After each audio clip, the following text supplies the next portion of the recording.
ассалому алайкум бинандагони азиз, ба таваҷҷӯҳи шумо барномаи иттилоотии ахбору мустақиман аз телевизиони Тоҷикистон манзуратон мегардонем.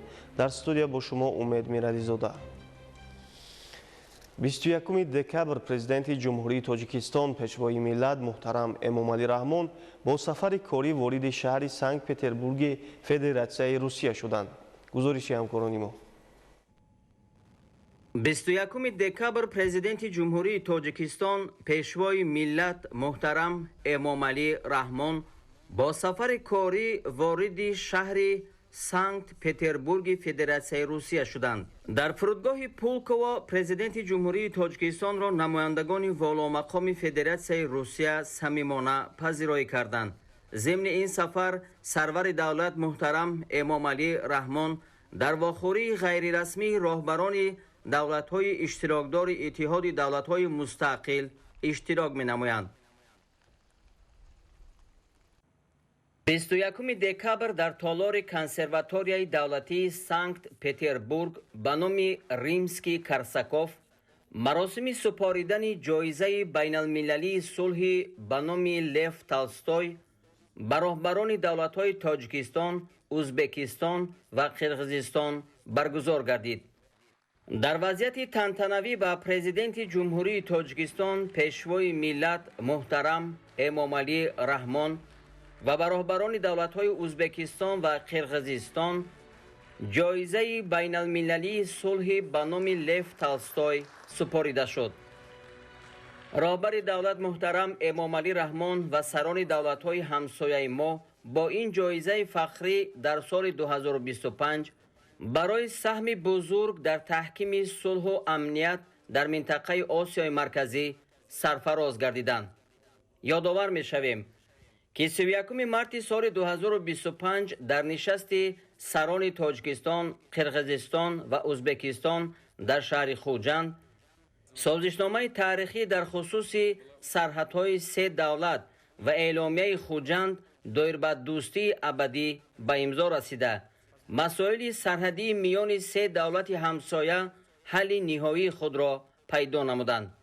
ин рӯйдодҳои таърихӣ ба таъмини амну субот, рушди устувор ва болоравии нуфузу эътибори байналмилалии минтақаи Осиёи марказӣ ҳамаҷониба мусоидат намуд.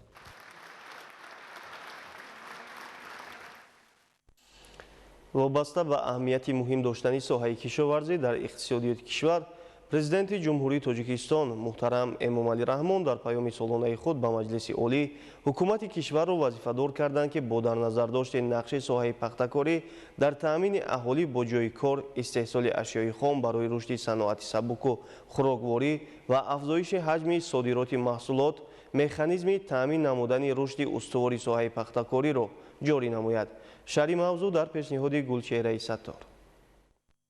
ضمن ارائه پیام سالانه خود به مجلس عالی جمهوری تاجیکستان که فراگیری سمت‌های اساسی سیاست داخلی و خارجی کشور میباشد، پرزیدنت جمهوری تاجیکستان پیشروی ملت محترم امامعلی رحمان در برابر دیگر سمت و ساحه‌ها بر رشد ساحه کشاورزی در این زمینه تأمین امنیت غذایی توجه مخصوص ظاهر کرده ابراز داشتند که با وجود تغییریابی اقلیم از جمله حرارت بلند هوا سال 2025 در نتیجه زحمت صافدلانه کشاورزان مملکت سرعت رشد ساحه کشاورزی به 8.5% رسیده فراوانی بازار استعمالی تأمین گردید. همچنین سطح حفظ امنیت عضوقواری از 60% سال 2015 تا 85% در سال 2025 زیاد گردید. بعضی نشانه‌های صفتی ماکرواقتصادی را گیریم در زمره اهالی در مدت 10 سال از 70 به 77 سال رسید. یا اینکه سطح تامین امنیت عضوقواری از 60 به 85% رسید. دیگر نشانه صفتی این حجم مجموعی محصولات داخلی به سر یک نفر اهالی این از 6000 سومونی به 16500 سومونی رسید. این نشان دهنده هایی می باشند که اینها را نوابسته از زیاد شدن شماره اهالی از تاثیر دیگر عامل ها این نشان دهنده های صفتی و ما از آن خرسند شدیم که در دوام همین سالها ما با یک نشان دهنده های بین‌نهایت نظارت هستیم. یا که سطح کمیزاتی تو 19% پویا فرآورده شد و وظیفه گذاری شد که تو مهلت نهایی استراتژی ملی رشد تا سال 2030 این باید تا 10% فرآورده شود و قشر میانه حال اهالی کشورمان باید از 50% زیاد گردد. وابسته به اهمیت مهم داشتن ساحه کشاورزی در اقتصادیات کشور، پرزیدنت جمهوری تاجیکستان محترم امامعلی رحمان حکومت کشور را وظیفه دار کردند که با در نظر داشت نقش ساحه پختکاری در تامین اهالی با جای کار، استحصال اشیای خام برای رشد صنعت سبک و خوراکواری و افزایش حجم صادرات محصولات، مکانیزم تامین نمودن رشد استواری ساحه پختکاری را جاری نمایند. اینچنین برنامه دولتی رشد اینوواسیونی ساحه پختکاری برای سالهای 2026-2030 را تهیه و عملی سازند. ما در وقت پرورش پخته و تکنولوژی مؤثر اینوواسیونی که دولت‌های ترقی کرده پختکار امروز استفاده می‌برند، ما تجربه آن را و تکیه نموده، یعنی ما در جمهوری خودمان استفاده برای عملی نماییم. از یک تن پخته خام ما روغن، خوراک چاروا، شلوغه، نخ پخته، هر یک محصولات یک برای بودجه جمهوری تاجیکستان همچون زنجیره ارزش الهه‌شده را تامین می‌نماید. یعنی هر یک کارکردی ما پخته را می‌گذرانیم، رشته می‌کنیم یا که در زوادهای کارکرد جدا می‌کنیم دانه پخته را، مثلا پنبه دانه را پخته یا زنجیری علاهیده می‌شود. رشته می‌کنیم یک می‌بافیم یا که رساندگی می‌کنیم. یعنی یک چند تا زنجیری ارزش الهه‌شده می‌شود که همه جای کاری نو، معاش بلند و با بودجه جمهوری مثلا مبلغ الهی داخل می‌شود. به نظر متخصصان در زمینه چنین دستگیری‌های سریوقتی از جانب رهبریت عالی کشور، تهیه و تطبیق برنامه‌های دخلدار و هوسمندی زمین استفاده برندگان امکان فراهم می‌آید که مرحله به مرحله ساحه کشاورزی رشد یافته، مقصد و مرام و نشاندهنده‌های در پیام سالانه پرزیدنت جمهوری تاجیکستان پیشوای ملت محترم امامعلی رحمان و مجلس عالی جمهوری تاجیکستان درج شده تامین گردد.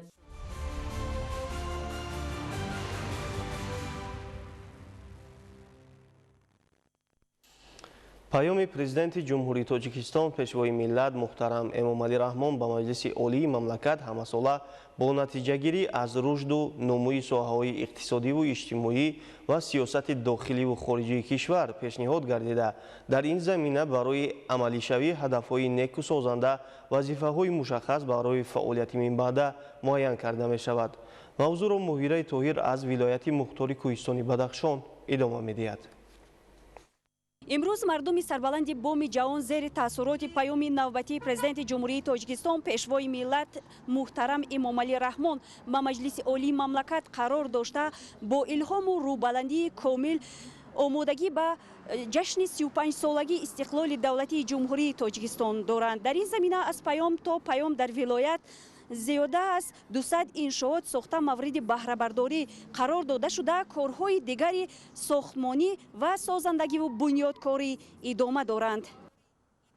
در پیام نوبتی در برابر دیگر سمت‌ها به هرچی بیشتر رونق بخشیدن کارهای سازندگی و بنیادکاری درج گردید. روند سازندگی و آبادانی که مسئله موضوعهای محوری پیام میباشد، بهر رسیدن به این هدف نیک ساکنان ولایت مختار کوهستان بدخشان پیوسته تلاش نموده به نتیجه های بلند سازندگی نائل گردیده ایستادند. بهر در عمل تطبیق نمودن دستورهای پیشوای ملت و سزاوار استقبال گرفتن از جشن 35 سالگی استقلالیت دولتی جمهوری تاجیکستان در ولایت کارهای زیادی سازندگی انجام داده شده. ساختمان 1391 انشاءات به نقشه گرفته شده است. از انشاءات به نقشه گرفته شده 1303 انشاءات مورد استفاده بری قرار داده شدند. ارزش خرجناموی انشاءات به استفاده داده شونده مبلغ بیش از 5 میلیارد سومانی را در بر گرفته. فعلا در قسم دیگر انشاءات کارهای ساختمانی ادامه دارند. جهت آمادگی همه‌جانبه با تجلیل جشن 35 سالگی استقلال دولتی جمهوری تاجیکستان در ولایت مختار کوهستان بدخشان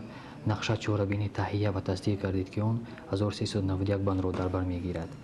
به حالت امروزه باشد اجرایش نقشه زیاده از 28% را در بر گرفته در زیاده از 300 انشاءات‌های ساخته شونده کارهای ساختمانی با مرام ادامه دارد. هر یک پیام پرزیدنت مملکت محترم امامعلی رحمان برنامه مهم در رشد و نموی جامعه وطن بوده. برنامه راهنماساز است که سمت‌های رشد ساحه‌های مختلف جامعه را بررسی و تحلیل می‌نماید. پیام چون حجت مهم و مکمل پیشرفت مملکت برای تامین زندگی شایسته مردمان کشور روانه گردیده است که مسئله با پیشنهاد برنامه‌های عملی شونده در آن تاجیکان زینه به زینه به تطبیق هدف‌های استراتژی خود نزدیکتر می‌گردند. تقویت نیروی انسانی، بهتر نمودن فضای سرمایه‌گذاری، بهبودی بخشیدن بازار مهنت، به سطح بین‌المللی برآوردن راه‌های مملکت، رشد بخش خصوصی، علم، معارف، تندرستی، سیاحت، بهبودی سیستم بانکی، صنعت‌کنونی، تقویت استحصالات به صادرات نگرانیده شده، رشد انرژتیکا، عملی شوی 4 هدف مهم و استراتژی مملکت و سازندگی و بنیادکاری موضوعهایی هستند که پیشوای معظم ملت در هر یک پیام ارائه گردیده برای عملی شوی آنها تاکیدهای مخصوص را به میان گذاشته سپارش‌های قطعی را پیشنهاد می‌نماید.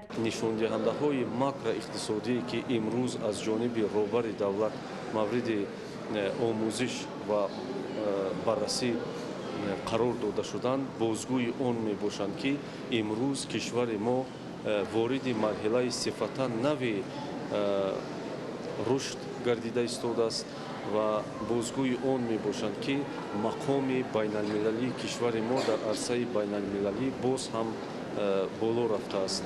در اساس قرار حکومت جمهوری تاجیکستان و مقامات اجرایی حاکمیت دولتی ولایت مختار کوهستان بدخشان در شهر و نویه‌ها در هر یک شهرک و دهات ولایت بنیاد و از نوسازی انشاءات اهمیت اجتماعی و اقتصادی داشته به نقشه گرفته شده است. نویه شغنان ولایت مختار کوهستان بدخشان یکی از نویه‌های کلانترین ولایت به حساب رفته. روند سازندگی در اینجا نیز هدفمندانه جریان دارد. ساکنان این منطقه همساله زیر تاثیرات پیام و تاکیدات پیوسته پرزیدنت کشور دست به سازندگی زده رشد اقتصادی و اجتماعی ناحیه کاملا بهتر گردیده ایستاده است. جهت در سطح بلند تجلیل نمودن جشن 35 سالگی استقلال دولتی در ناحیه شغنان تعمیر و از نوسازی و بنیاد 226 انشاءات با مبلغ عمومی زیاده از 837 میلیون سومانی به نقشه گرفته شده است. تمام نشان دهنده پیام قبلی پیشوای معظم ملت دوره به دوره عملی گردیده ایستادند.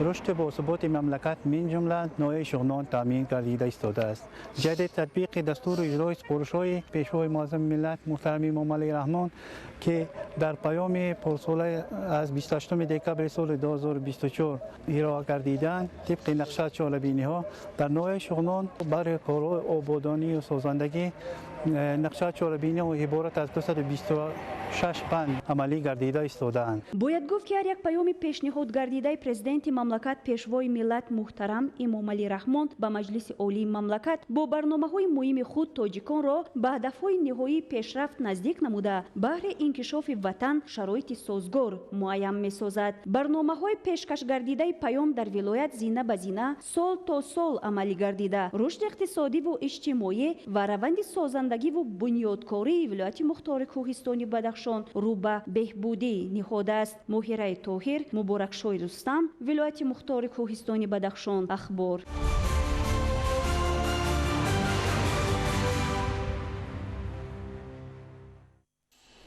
سرعت رشد ساحه صنعت در سال 2025 22% را تشکیل داد. این نشان دهنده را پرزیدنت جمهوری تاجیکستان پیشوای ملت محترم امامعلی رحمان ضمن ارائه پیام به مجلس عالی ابراز داشتند. رهبر دولت وزارت صنعت و تکنولوژی‌های نو را وظیفه‌دار نمودند که با استفاده از تمام اقتدار و امکانیت‌ها رشد واقعی سالانه ساحه در دوام 5 سال من بعد باید در سطح نکم از 25% تامین کرده شود. ادامه موضوع در گزارش عبدالوهاب عبدالستار. جلب بیشتر سرمایه داخلی و خارجی جهت تأسیس دادن کارخانه‌ها برای کارکرد پررای اشیای خام وطنی خصوصا معدن، متال‌های رنگه و نادر و قیمت‌بها، محصولات کشاورزی و رستنی‌های شفابخش. این و دیگر مسئله‌های مهم ساحه صنعت را پرزیدنت جمهوری تاجیکستان پیشوای ملت محترم امامعلی رحمان ضمن ارائه پیام مورد تحلیل و بررسی قرار داده در سمت عملی شوی هدف‌های معین شده مسئولان وزارت و اداره‌های دخلدار را وظیفه‌دار نمودند. ҳамзамон дар паёми солонаи роҳбари давлат ба ҳукумати мамлакат супориш дода шуд ки барномаи нави саноатикунонии босуръати кишвар барои солҳои 2026-2030 ва барномаи рушди истеҳсолу ғанигардонии металлҳои ранга, нодиру қиматбаҳо ва дигар ашёи хоми муҳим қабул ва амалӣ карда шавад. муҳтарам пешвои миллат ин нуқтаро асосан таъкид карданд ки тамоми нишондиҳандаҳои соҳаи саноат дар ҷумҳурии Тоҷикистон таи 7 соли охир хеле назаррас мебошад ва аз он ҷумла қайд карда шуд ки танҳо дар ҳамин 7 соли охир дар Тоҷикистон 2600 корхонаҳои нави саноатӣ таъсис дода шудааст. ҳанӯз дар аввали солҳои соҳибистиқлолӣ соли 1991 дар самти коркарди маъдан агар Тоҷикистон ҳамагӣ 3 намуд маҳсулоти маъданӣ истеҳсол мекарда бошад, имрӯз он номгӯ ба 17 адад расидааст ки ин хеле нишон.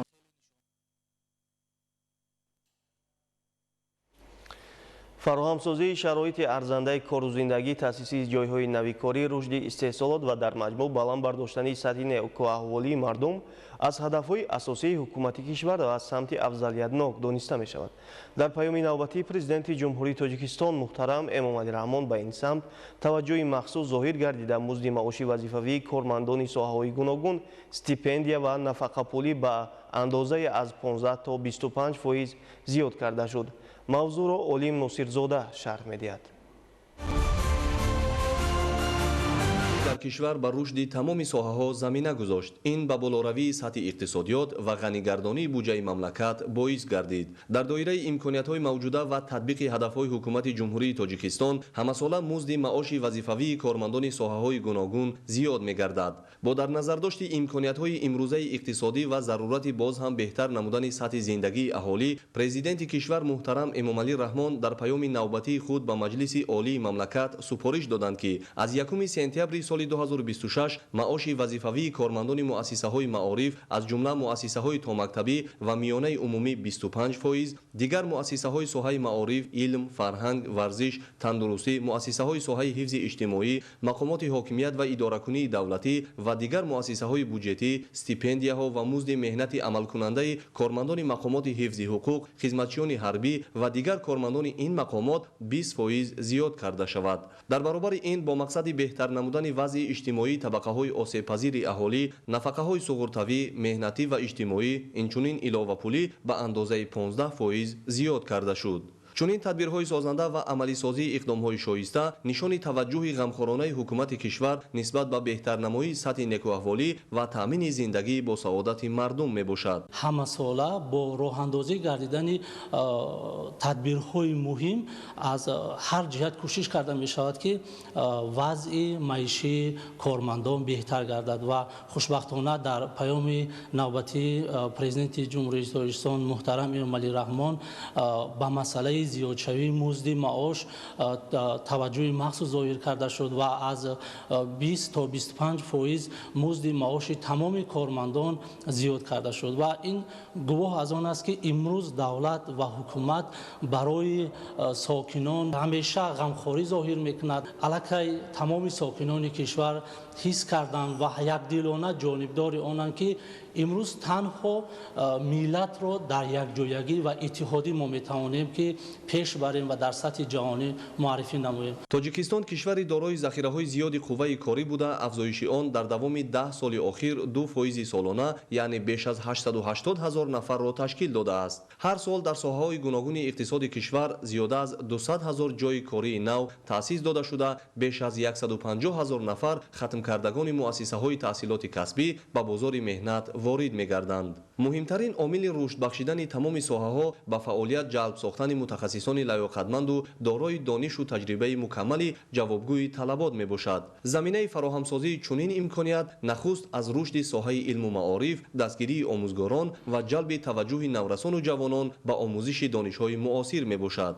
баландбардоштани мавқеи омӯзгор дар ҷомеа ва тадриҷан зиёд намудани музди маоши вазифавии кормандони соҳаи илму маориф ва пешниҳоди дигар имтиёзҳо аз дастгириву ғамхориҳои ҳукумати мамлакат дар ин самт маҳсуб меёбад. 10 соли қабл ва имрӯз соли 2025 ро гирем, фарқият аз замин то осмон аст. имрӯз омӯзгори мо сатҳи зиндагии ӯ хеле баланд шудааст. و معاش خوب میگیرد و از همه مهم طالب علم دانشجو را نیز از قفای خود برده ایستاده و همین دانشجویان ما دانششون نسبت به 10 سال پیش اگریم خیلی بلند شدن. این همین موفقیت اون است که هر سال در پیام‌های پیشوای ملت معاش آموزگار زیاد کرده میشه. در نتیجه تطبیق هدفها و تدریجاً فراهم آوردن شرایط و امکانیت‌های ضروری کار و زندگی اهالی، عین زمان در کشور تمام ساحه‌های خواجگی خلق مملکت در مرحله رو به پیشرفت و ترقی قرار دارد. آرامی و ثبات سرتاسری کشور و تامین زندگی آسایشته مردم دستاورد بزرگ و ثمره نیک استقلال دولتی بوده، پایداری این ارزش‌ها آینده باز هم درخشان تاجیکستان را تأمین می‌کند. عالم ناصرزاده، خورشید نادرخان، اخبار.